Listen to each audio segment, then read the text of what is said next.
first time we've had a large body of her work. We've had pieces for our harvest and little guides along the way, but we're very happy to have a larger collection of work, especially one. Okay,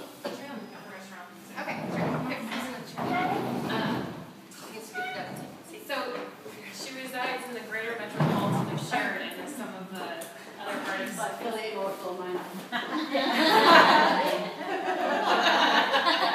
We'll want to continue to see it. Okay, yeah, so I think I first met Kim during our Harvest Studio tour because I always heard so much about her art. Yeah.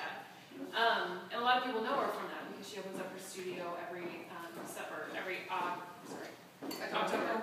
First and second weekend of October. Well, maybe not this year, so don't count on it. Okay, well, if you're lucky to visit her studio, it's really fascinating because you see the whole process of how she does her work and kind of the muses that make it happen. So when you walk in, it's the gallery kind of all the pieces that she has and some prints available. But I thought the coolest part was her actual workspace and just the inspirations. It feels like you're all of a sudden back in a high school science classroom or your middle school science book because there's just stacks of these old books of anatomy, botany, plant materials. And it's almost like a modern day bookworm because she's just like cut out all these little pieces throughout the book, and so they're just kind of piecemeal together. And then the other thing I thought really was, I used to do architectural models, and I know a lot about razor blades, and she had these huge boxes of these used razor blades. I'm like, I don't know what you're going to do with them. But necklace, I'm thinking. Very dangerous. We won't be selling them. But just the whole process. Body work. Yes. And then, I mean, she'll tell you about the entire part of it, but then the nailing as well is just very meticulous, and I appreciate how much work goes into I think you're doing a good job. She called me and she's like, do I have to? So, how should there do? Feel free to ask any questions along the way, and make it easier if you could. yeah. So we're going to start, I guess, is cut paper is the medium. Some people, it's hard to know exactly what it is because it's so thick. So it looks, a lot of people think it's vinyl or metal, but it's actually paper, and it's kind of a cardstock sort of thickness, and I paint it. So it's all, I'm a little, not quite a traditional paper cutter necessarily, because most people who cut paper buy like a color paste paper and then cut it very thin. And you can cut multiple pieces at a time. I just cut one at a time, and it's thick, so I ripped through a lot of razor blades. So I have a stash at home of those broken bits and pieces. You're welcome to come visit them. And then I nail them all down to plywood, so it's all on a plywood backing. And it's usually, some of the small ones are double thick, but usually single plywood on the back with a little ribbon around the edge to make it sit off the wall like that. I kind of like the depth, the chunkiness off the wall is kind of cool, I think so. And I used to be more of a found object artist when I first started. A lot of people want to know, like, how did you start doing this? Like, it's, you know, where did this come from? So I was a found object person. I would hunt and gather objects, and I still have a couple of good boxes of collectibles that I won't get rid of.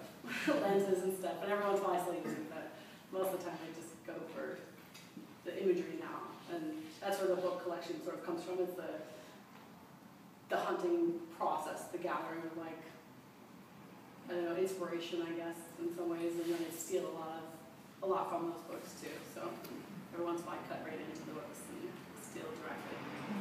But yeah, so I used to make more.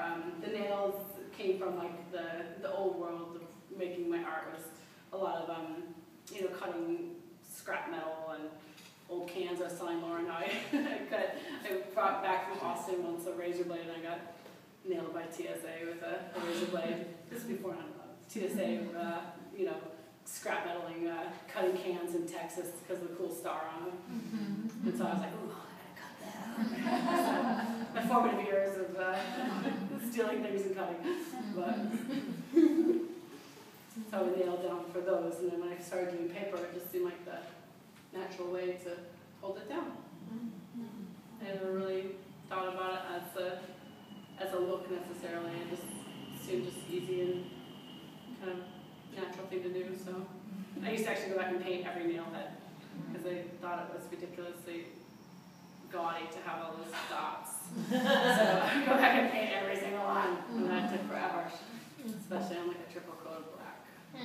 But And now you almost feature the nail heads, right? yeah. I learned to enjoy them.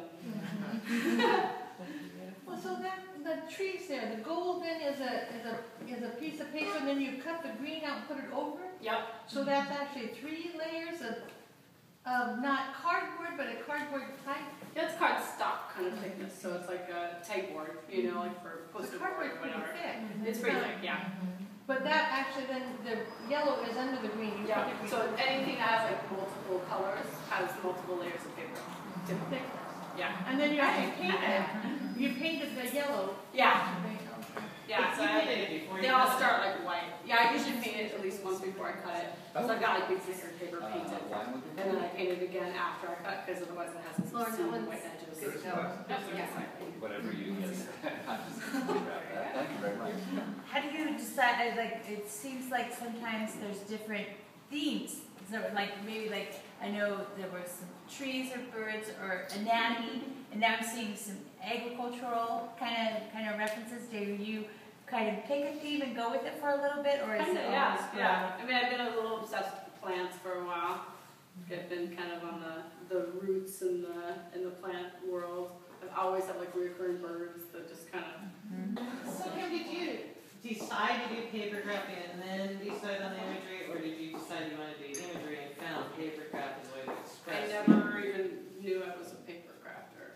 Because what I love about your work is that it's such an old craft, but you do I've it never in studied it. such a modern way, you know. Yeah. So that's the fun part to me. Plus, I fell in love when you did the bird brain, the shared bird Oh, brain. yeah. Because I love that. They come back around. Always. Well, I did. Just the thoughts that those birds have, and to go, oh gosh, she's gonna have some really weird stuff going on. Come up with this. It's great. I loved it. I never thought. I'm gonna sit down and think about what birds think about.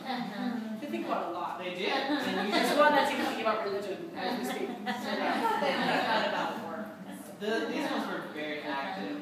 Very Shared consciousness too. There's a. They were thinking about real estate in one of them, so. Nesting. They were nesting.